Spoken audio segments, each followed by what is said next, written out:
கள்ளிருக்கும் தாமரையை கையணைக்கும் மான்பிரையை உள்ளிருக்கும் நாடி எங்கும் முந்தன் உயிர்தான் இனி வரும் எந்த பிறவியிலும்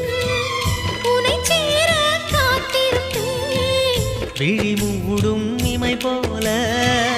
விலகாமல் வாழ்ந்திருப்பேன்